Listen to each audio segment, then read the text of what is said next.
Contact Entreprise vous présente Libreco.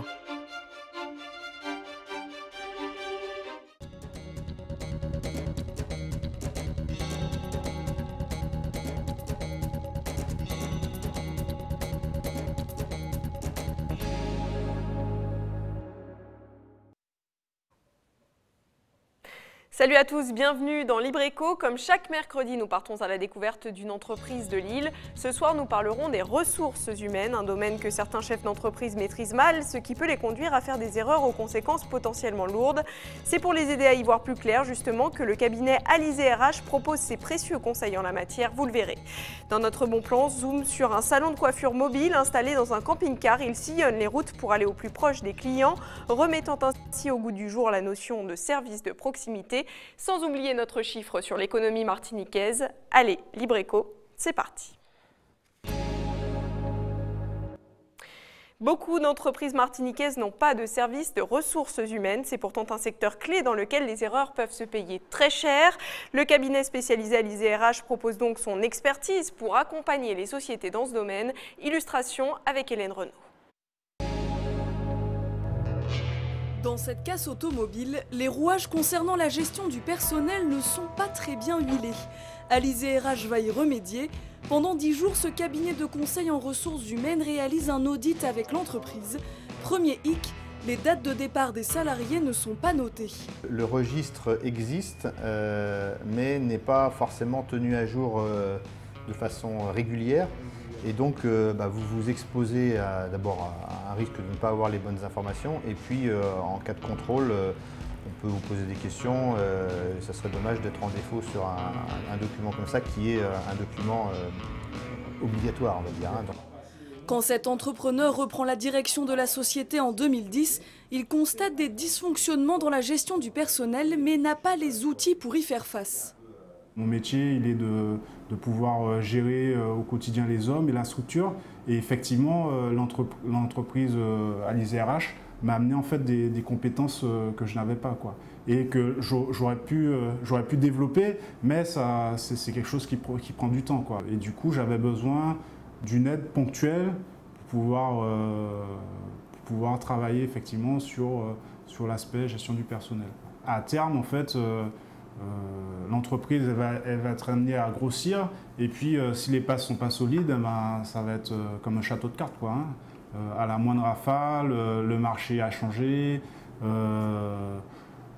certaines dispositions du droit du travail peuvent avoir changé, ce type de choses. Et en fait, vu qu'à aucun moment on a fait le travail de regarder en fait ces pratiques, c'est pas stable, quoi. Selon Alizé RH, ce type d'audit est nécessaire sur l'île, avec beaucoup de petites entreprises aux dirigeants polyvalents, peu formés au droit social. C'est vrai que la loi en France est très complexe, très détaillée, souvent avec une sédimentation importante en termes de dispositifs.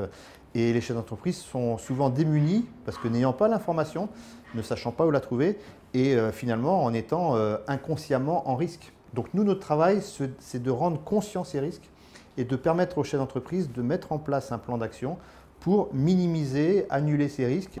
Ce cabinet de conseil en ressources humaines existe depuis près de 14 ans à la Martinique. D'abord porté essentiellement sur le recrutement, Alizé RH élargit ses prestations en 2009, après la chute des embauches liées à la crise économique. Formation, évaluation, accompagnement des salariés, les demandes de bilan de compétences ont d'ailleurs triplé en 2014 par rapport à 2013, avec 89 demandes de salariés. C'est le cas d'Odile, qui réalise son premier bilan de compétences après 30 ans dans la petite enfance. Je sens le besoin, tout simplement, parce qu'on ne finit pas d'apprendre. Donc là, aujourd'hui, je suis en train de stagner et ça ne me convient plus.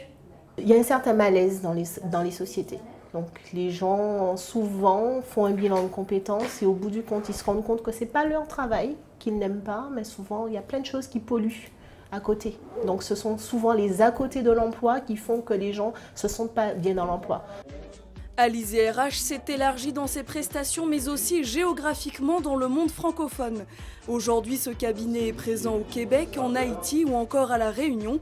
9 agences qui représentent un chiffre d'affaires d'1 million d'euros pour l'an dernier, contre 400 000 euros pour l'agence fondatrice de la Martinique.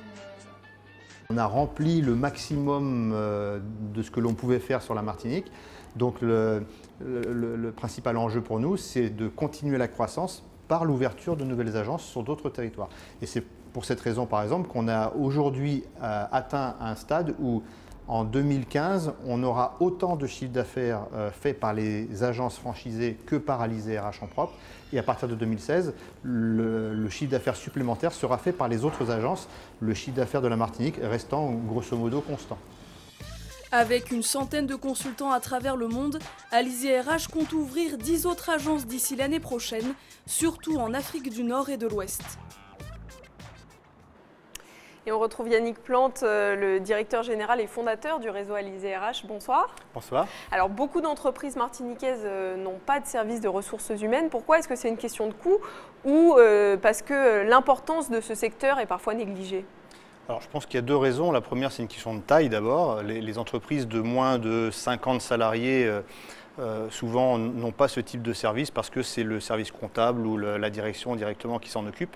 Et puis il y a aussi le fait qu'il y a une méconnaissance de l'ensemble des dispositifs en matière de gestion de ressources humaines qui fait qu'on laisse un peu de côté ces éléments. Et on l'a vu dans le reportage, à un moment donné, il y a une prise de conscience qui fait que le chef d'entreprise se dit « Oula, je suis peut-être en risque, il faut que je me fasse conseiller ». Alors soit en interne, en se tournant vers son responsable comptable, soit en externe et à ce moment-là, ils font appel à nous. Oui, parce qu'un chef d'entreprise n'a pas forcément les compétences, il ne connaît pas forcément le droit du travail ou le droit social sur le bout des doigts. Et des erreurs dans ces domaines peuvent avoir des conséquences très graves. Ah oui, des conséquences au niveau financier d'abord. Quand on fait des mauvaises embauches, ça peut avoir un impact par exemple sur le chiffre d'affaires, hein, si c'est un commercial qui ne réalise pas son travail ou quelqu'un qui fait des erreurs. Mais ça peut être aussi des risques financiers, on va dire en termes de risque pénal hein, pour l'entreprise et à ce moment-là, effectivement, les conséquences peuvent être très graves. Donc il faut vraiment qu'il y ait un travail qui soit fait sur l'ensemble des règles et des obligations de l'entreprise. Donc quelque chose à ne pas négliger. Quelles sont les principales demandes de vos clients? Alors elles sont très diversifiées en fait et c'est pour ça d'ailleurs que nous nous sommes positionnés sur ces différents domaines. Il y a effectivement des demandes en matière de recrutement, bon, même si depuis quelques mois ou quelques années, c'est un secteur qui est quand même un peu moins en efficacité que c'était le cas il y a quelques années, mais de plus en plus en matière de formation par exemple, puisque justement les chefs d'entreprise et les dirigeants veulent avec les mêmes collaborateurs avoir plus de compétences, plus d'efficacité. Et ça suppose donc de faire monter en compétences les salariés par la formation. Donc la partie formation est un secteur en fort développement.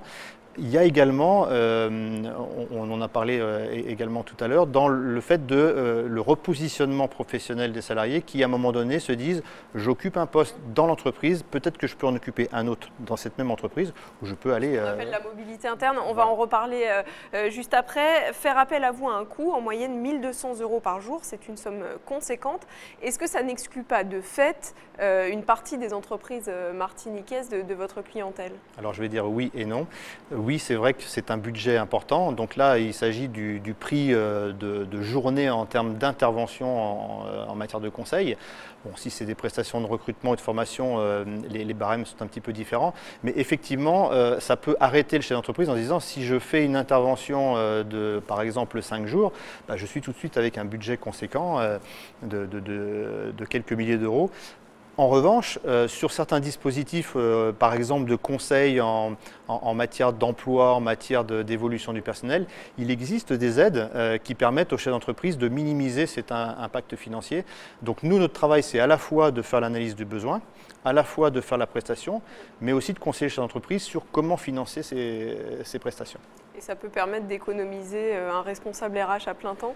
Non, sans doute pas, mais de toute façon, je pense que dans les petites entreprises qui constituent notre tissu économique, un chef d'entreprise ne prendra pas un RH à temps complet.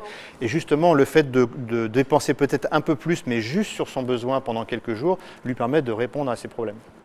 Voilà, c'est ce que je voulais dire.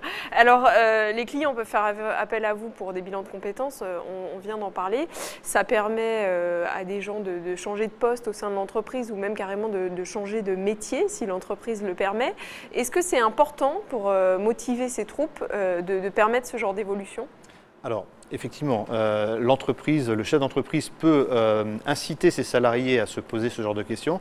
Le fait est que dans 80 ou 90% des cas, c'est le salarié lui-même qui fait la demande, soit à son chef d'entreprise, soit à sa direction des ressources humaines, soit directement à l'insu de l'entreprise, puisque c'est un dispositif légal qui permet à chaque salarié de faire une demande de bilan de compétences s'il répond aux critères légaux, mais sans avoir de compte à rendre à l'entreprise. Et c'est ça qui est vraiment très important dans ce dispositif, c'est que c'est vraiment donner la possibilité aux salariés, à un moment donné dans sa carrière, à 30 ans, 40 ans, 50 ans… Un salarié peut l'exiger ? Il peut le demander.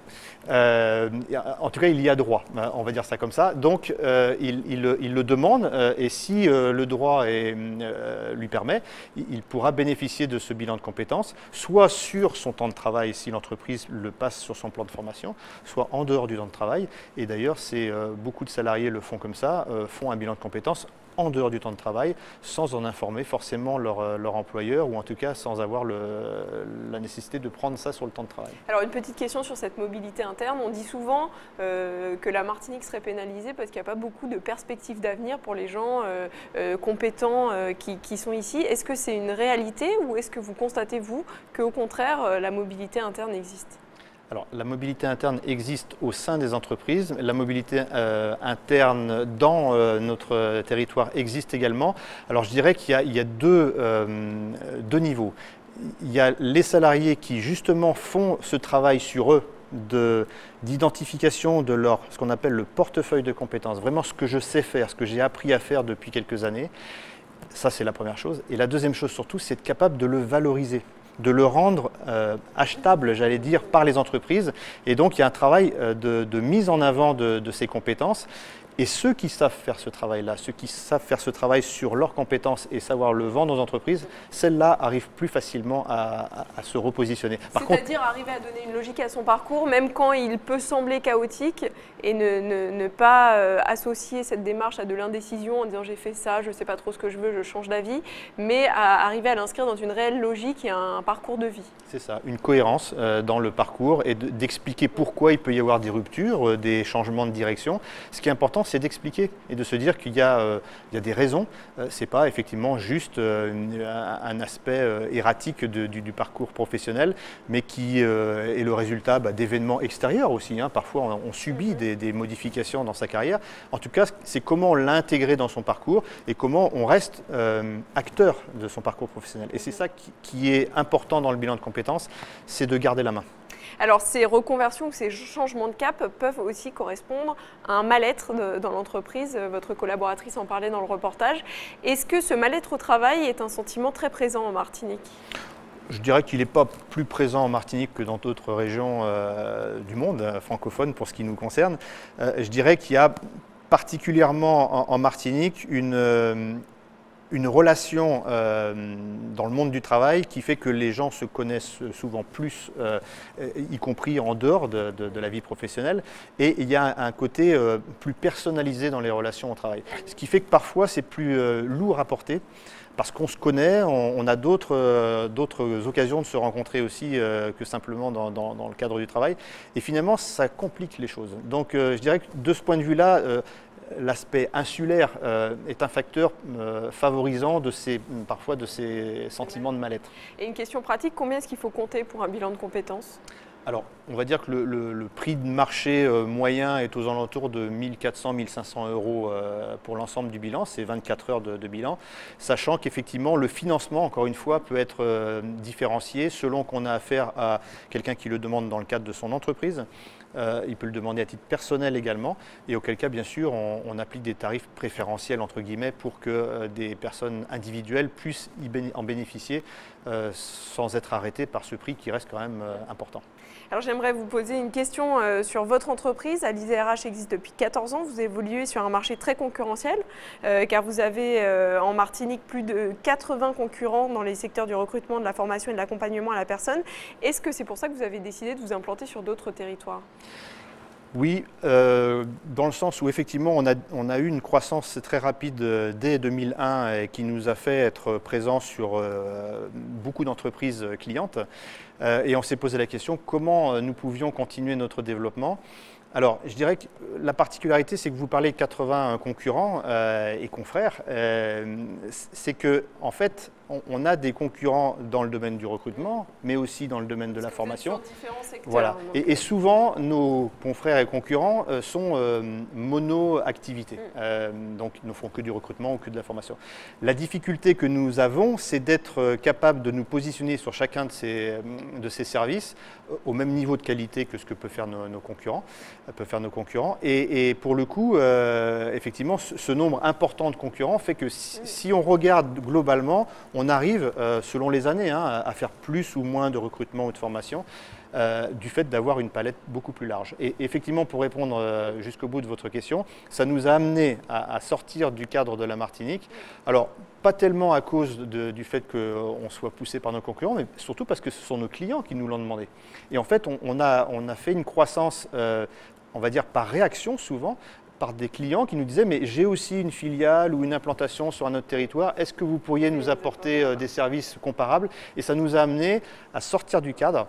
Et je dirais qu'en termes de stratégie, c'est ça qui est intéressant, c'est que souvent on se limite soi-même et la limite, voilà, il faut se dire pourquoi est-ce qu'on resterait sur ce territoire. Alors je signale juste que la qualité de votre travail a été reconnue au plus haut niveau car vous êtes aujourd'hui fournisseur officiel du programme des Nations Unies pour le développement en matière de RH sur tous les territoires francophones.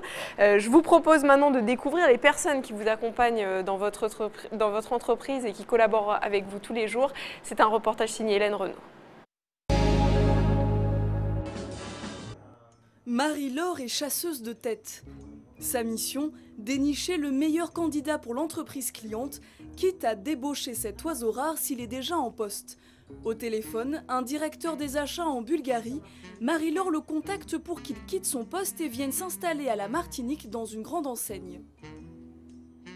Je me permettais de revenir vers vous concernant le poste que nous avons évoqué hier, le poste de directeur des achats. Alors, est-ce que vous avez pu en discuter avec votre épouse, valider effectivement ce projet de mobilité vers le département? On va approcher, donc en l'occurrence ce candidat, directement sur son poste de travail, puisque c'est un professionnel qui est déjà en poste, et on va l'approcher très rapidement pour qu'il soit attentif. Donc on va lui poser des questions, mais des questions très pertinentes, et lui proposer le poste en question. Je mets en place un scénario pour passer le barrage des standards. Comme quoi ? Voilà, c'est un secret, c'est un secret, voilà. Cette consultante travaille à Alizé RH depuis 5 ans et gère maintenant le nord de la Martinique pour le cabinet. Si la chasse reste son activité principale, Marie-Laure s'occupe aussi des entretiens de candidats pour ses clients. Ce qui me fait lever le matin, effectivement, pour ce métier, c'est d'aider les gens à trouver un emploi. Le marché est relativement tendu, donc ça fait toujours plaisir effectivement de placer des candidats sur un nouveau poste. Parfois les candidats vous remercient également pour les avoir aidés à trouver un nouvel emploi. Dénicher le bon candidat pour l'entreprise, parfois c'est comme chercher une aiguille dans une botte de foin. Aujourd'hui, Claire cherche un commercial en assurance à la Martinique. Pour l'instant, en vain, faute de profil adéquat sur l'île. Une mauvaise nouvelle à annoncer à l'entreprise cliente. J'ai fait le point avec votre collaboratrice qui est en Martinique. Et effectivement, vous lui avez adressé un nouveau, on va dire, cahier des charges sur le profil attendu. Et c'est là qu'on risque, alors je ne dis pas que c'est impossible, mais on risque de rencontrer quelques difficultés pour trouver le candidat. C'est simplement de la prévention pour que le client soit informé de notre réalité et ne pas faire croire oui, on va y arriver, on vous garantit le résultat de cette façon, alors que voilà, ce n'est pas le cas. Aujourd'hui, les choses se présentent d'une autre façon, donc on va aborder le marché d'une autre façon pour trouver la solution. Et toutes les solutions existent. De la ténacité et de la patience, Claire travaille depuis 3 ans comme consultante à Alizé RH, avec des missions aussi variées que le reclassement de salariés, le recrutement ou encore la gestion du personnel. C'est souvent voir l'envers du décor. On découvre les entreprises non pas que par leurs produits ou leurs services, mais par le fonctionnement. Et quand on fait un recrutement ou une autre mission dans le cadre des ressources humaines, on a l'impression, d'un temps, de participer à l'activité de l'entreprise et d'être vraiment partenaire. Donc on apporte notre pierre à l'édifice. Comme Marie-Laure ou Claire, une centaine de consultants dénichent, accompagnent, conseillent des salariés et des chefs d'entreprise dans le monde pour Alizé RH. Yannick Plante, quelles sont les principales qualités à avoir quand on travaille dans les ressources humaines ? Je dirais qu'en premier lieu, il faut aimer le contact avec l'autre. Il faut avoir aussi le sens du service, puisqu'il s'agit de répondre à des demandes des chefs d'entreprise, souvent qui sont anxiogènes. Trouver un bon collaborateur, former une collaboratrice, c'est souvent quelque chose qui touche le chef d'entreprise. Et voilà, il faut avoir ce goût de rendre service au chef d'entreprise et puis d'avoir une compétence technique. Faisons un point sur votre activité de recrutement qui continue quand même à exister, même si ce n'est plus votre seul centre d'activité. Entre 2001 et 2014, 2000 personnes ont été embauchées via le cabinet Alizé RH. Est-ce que c'est suffisant ? Non, ce n'est pas suffisant, mais c'est déjà un chiffre, je trouve, encourageant. Voilà, on a encore de nombreuses missions devant nous. C'est vrai que le recrutement s'est un petit peu tassé depuis quelques mois, mais bon, on attend un sursaut et on a de toute façon, d'autres activités sur lesquelles nous occuper. Justement, vous parliez de votre développement à l'international. Est-ce que Alizé RH fonctionne en réseau? Est-ce que vous partagez par exemple vos bases de données? Si je suis en Martinique et qu'une entreprise du Québec recherche mon profil, est-ce que je peux être amenée à être mise en contact avec cette entreprise? Tout à fait. Donc on a 2 outils principaux qui nous permettent de travailler sur l'ensemble du monde francophone. Le premier, c'est une plateforme collaborative qui permet à tous les consultants du réseau de travailler avec les mêmes outils et les mêmes qualités de service. Et deuxièmement, un portail de l'emploi qui s'appelle RecruitJob qui permet d'offrir toutes les offres d'emploi sur le monde francophone dont nous avons connaissance et d'inscrire l'ensemble des candidats sur cette base dans lesquelles les entreprises pourront venir piocher. Alors les outils pour se faire recruter, le premier d'entre eux c'est le CV. J'ai vu sur votre site que vous proposez de déposer son CV vidéo. Est-ce que c'est un outil plus efficace qu'un CV classique ou est-ce que c'est plutôt une mode ? Disons que c'est un nouvel outil distinctif qui permet de se démarquer si on en a les moyens, puisque c'est un coût supplémentaire. Voilà, c'est un outil que l'on peut proposer. Bon, c'est pas magique, hein, c'est clair, et de toute façon, rien ne vaut le contact direct. Alors justement, quel serait votre conseil aux gens qui nous regardent? On a reçu récemment un autre cabinet de recrutement, on leur avait posé la même question. Pour quelqu'un qui cherche un travail ou qui a envie d'en changer, est-ce qu'il faut absolument se démarquer? Quelle est la bonne façon de se faire remarquer de façon efficace? Je dirais 2 choses. La première, savoir exactement quelles sont ses compétences, qu'est-ce que je sais bien faire, et de savoir l'expliquer simplement. Et la deuxième chose, savoir définir précisément son projet, ne pas vouloir tout faire, mais dire, voilà, j'ai envie de faire telle activité, tel métier, dans tel contexte, de façon simple, avec ses mots à soi. Restez avec nous Yannick Plante, on se penche tout de suite sur un chiffre de l'économie martiniquaise.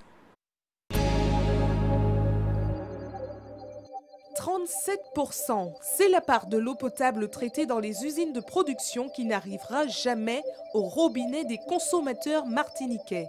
C'est ce que révèle l'Observatoire national des services d'eau et assainissement dans son rapport annuel national. Dans le classement national des services d'eau et assainissement qu'il publie, la Martinique occupe une peu enviable 85e place sur 91 départements classés. Guyane, Réunion et Mayotte n'y figurent pas. Cette situation s'explique par une raison naturelle, de nombreuses casses sont dues à des mouvements de terrain et par une gestion défectueuse du réseau depuis de trop nombreuses années, comme les défauts d'entretien. Collectivités et délégataires doivent d'après la loi effectuer de véritables diagnostics de leur patrimoine et mettre en place un programme d'action détaillé. Mais l'Office de l'eau n'a pas encore reçu les diagnostics qui auraient dû lui être remis avant le 31 décembre 2013. On parle souvent des commerces de proximité qui ferment dans nos communes. Et bien certains d'entre eux ressuscitent dans une version moderne. C'est le cas de ce salon de coiffure camping-car qui parcourt la Martinique de Grand-Rivière à Sainte-Anne pour venir vous coiffer au plus près de chez vous. L'ambiance est bonne enfant, c'est notre bon plan de la semaine et c'est signé Ronan Bonnec, François Brigitte et Alfred Rivierez.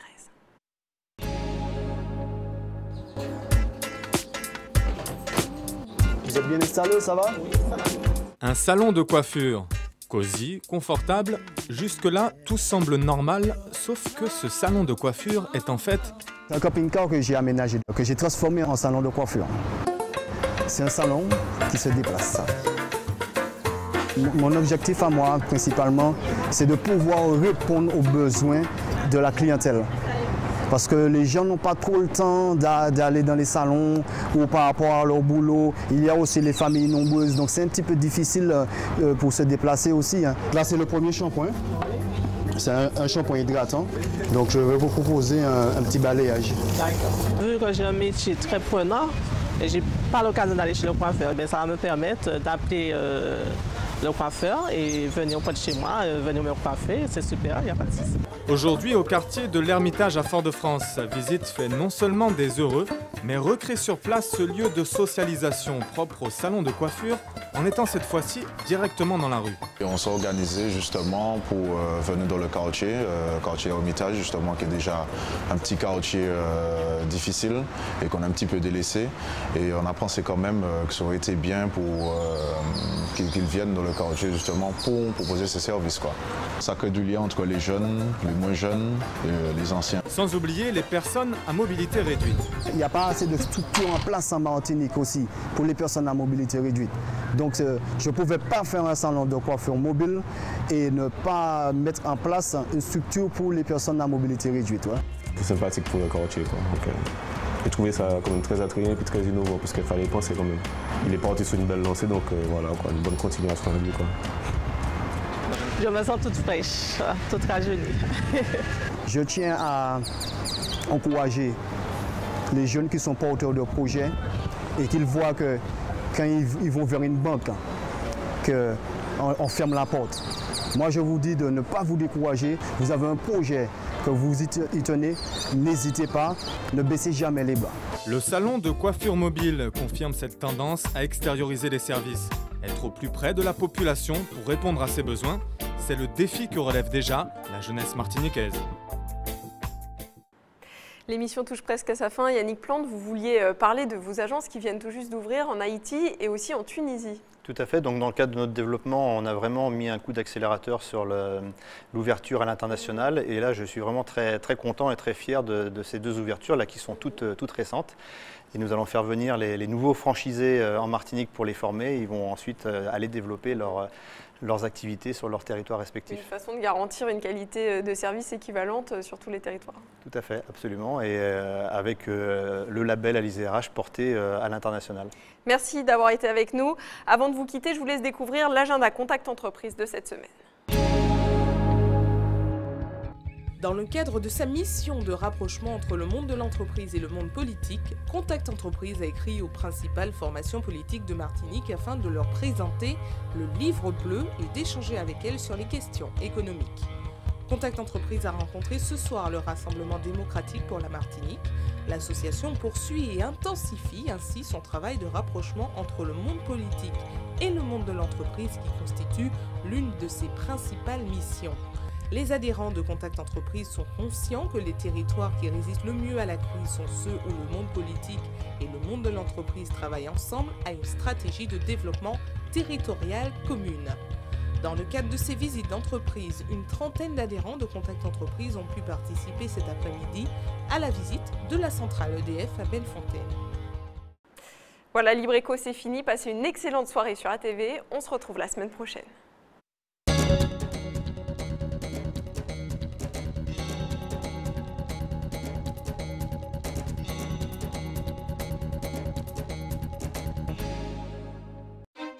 Contact Entreprise vous a présenté Libreco.